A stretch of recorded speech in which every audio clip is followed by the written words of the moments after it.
All right, today we are going to continue the Tampa Explained series, and today we're talking about Seminole Heights. Here we go.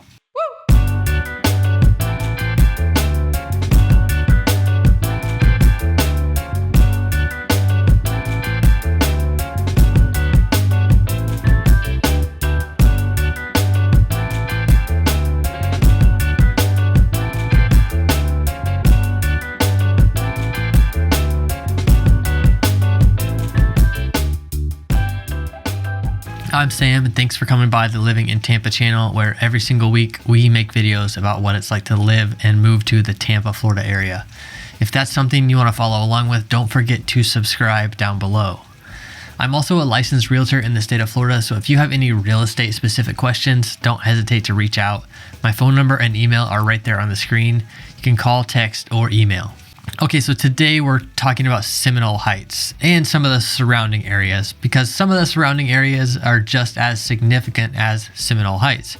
And you'll see as we get into some of the history of this area why that matters. But this is the Tampa Explained series, and in this series specifically, we're focusing on breaking the area of Tampa into sizable chunks that help you understand how all these areas connect to each other and help you make the decision of where to live when you move to the area. So the city of Tampa is just this one shape right here on the map, and we've talked about a few of these areas, and now we are going to talk about this section right here.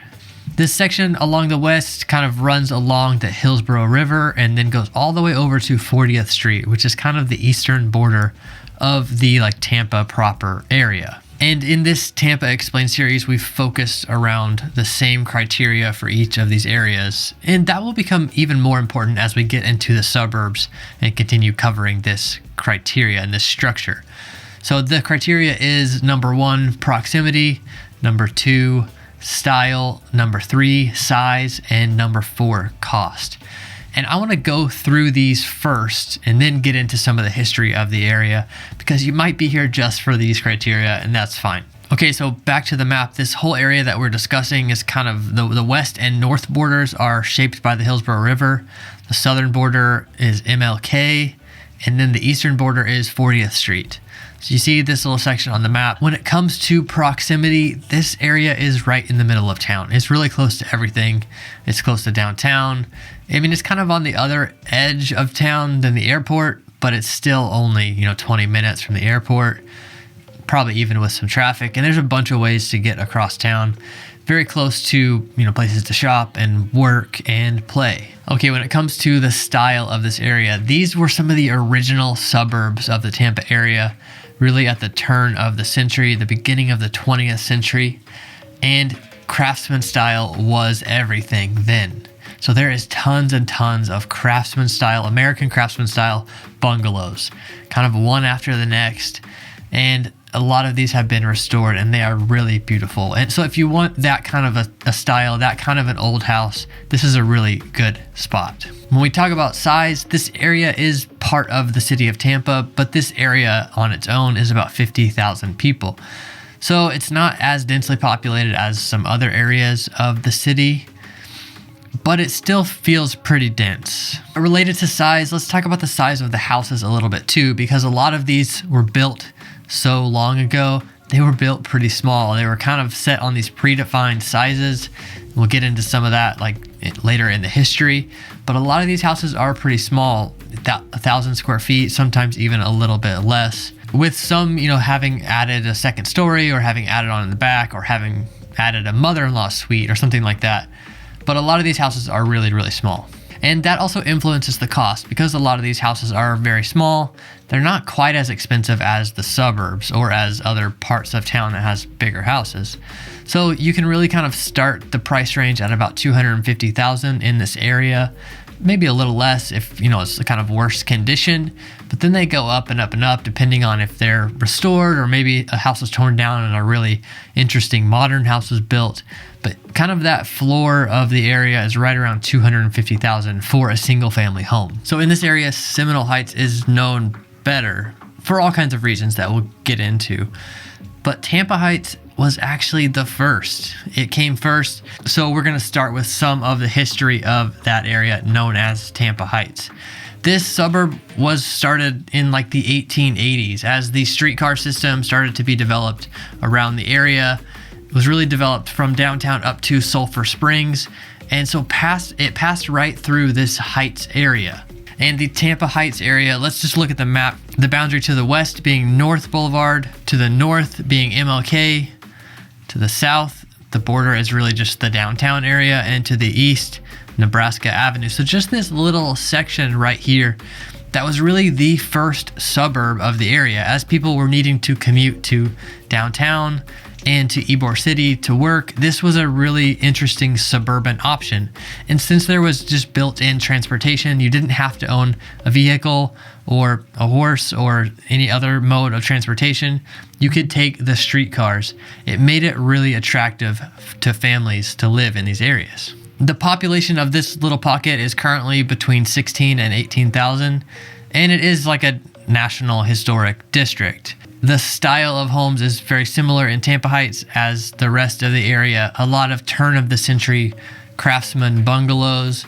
And in this area, gentrification has met resistance at times. You know, a lot of people that have lived in areas for a long time, they don't want to see big sweeping change. They don't want old historical things to be replaced with new shiny things.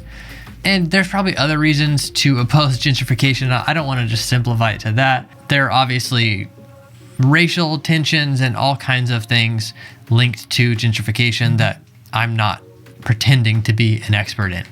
Some interesting new features to this area. One is Armature Works, which is a 73,000 square foot space. It's a multi-use space, has a lot of commercial space with restaurants and shops, but also a big event space.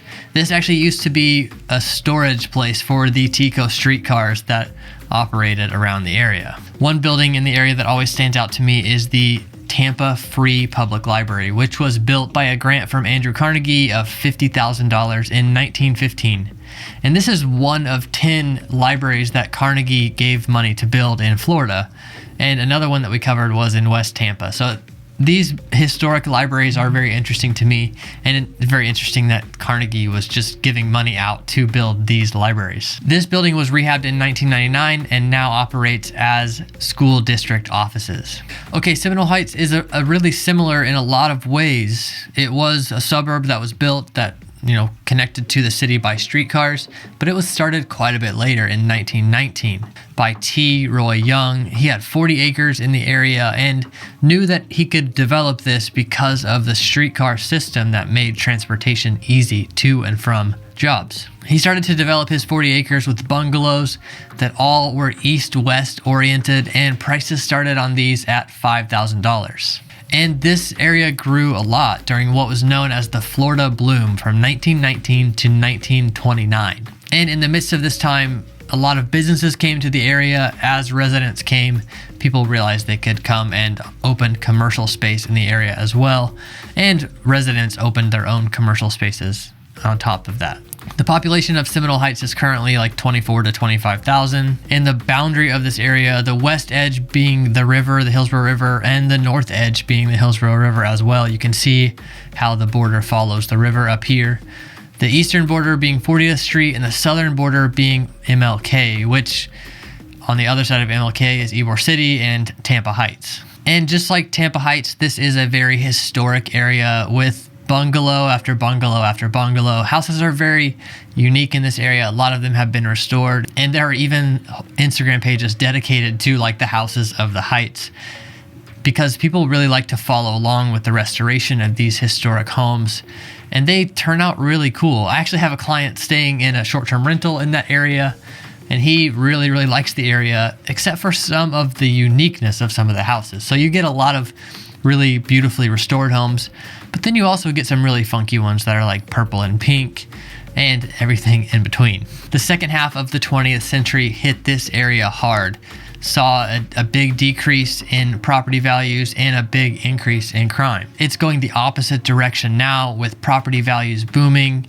and the area getting more and more developed and safer and safer.